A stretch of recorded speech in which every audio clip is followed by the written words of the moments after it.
Në prag të fillimit të zbatimit të sistemit Safe City, i cili fillimisht do të zbatohet në Shkup, Tetov dhe Kumanov, qyteti Tetovës aktualisht është i papërgatitur sa i përket infrastrukturës dhe sinjalistikës.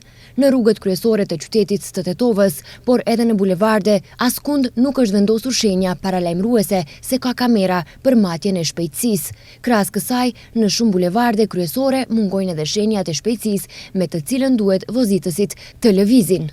Kjo ka ngritur shumë pikpyetje në opinion për zbatimin e rregullt të sistemit Safe City. Një aspekt tjetër është edhe sinjalizimi vertikal, i cili shpeshherë nuk punon edhe është jashtë funksionit. Nga Komuna e Tetovës thonë se tenderi për furnizime me sinjalizim horizontal dhe vertikal është mbyllur dhe është përzgjedhur kompania, kurse për këtë destinim nga buxheti i Komunës së Tetovës janë ndarë 250.000 euro.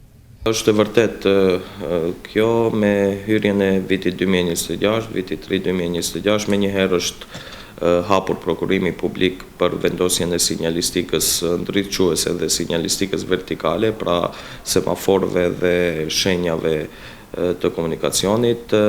Është zgjedhur kompania, po jemi në fazën e ankesave, besojmë se nga fillimi i muajit të ardhshëm do të fillojë edhe realizimi, do të fillojnë edhe punimet ku do të vendosen edhe shenja të komunikacionit përgjatë kamerave të sigurisë, macit e shpejtësisë që korrespondon me sistemin Safe City, i cili pritet të votohet me një shkurt të hyjë në fuqi nga Parlamenti i Republikës së Maqedonisë Veriut.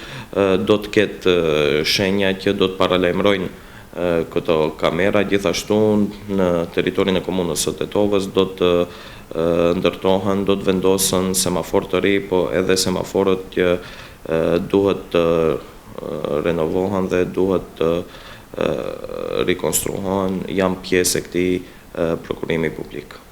Krahas kësaj, askund nuk ka shenja për paralajmërim të kamerave për matjen e shpejtësisë, edhe pse kamera janë vendosur në të dy bulevardet. Problem në vete është edhe parkimi në Tetov, ku pothuajse gjatë tërë ditës përmes merimangës merren nga 20 vetura për parkim të parregullt.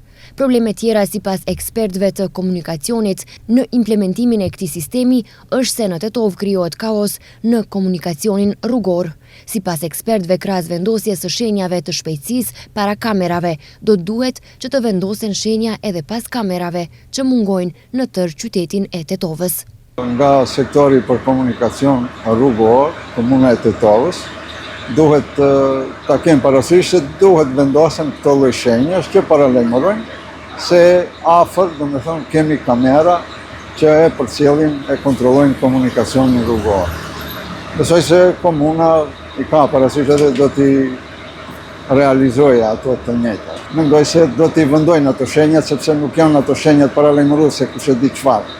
Ka plot shenja të vendosura, qytetarët janë të njohur se janë kamerat prezente, edhe besoj se do ketë në atë drejtim edhe aksidente më pak, për shkak të mbikëqyrjes për nga ana e kamerave, pra që janë prezente.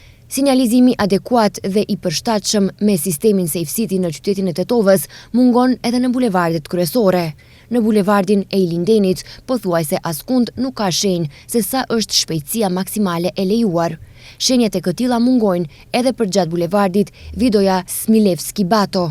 Nga Komuna e Tetovës thonë se qyteti i Tetovës do të jetë i mbuluar me shenja paralajmëruese në të gjitha ato vende ku do të ketë kamera për matjen e shpejtësisë dhe shkeljeve tjera të komunikacionit.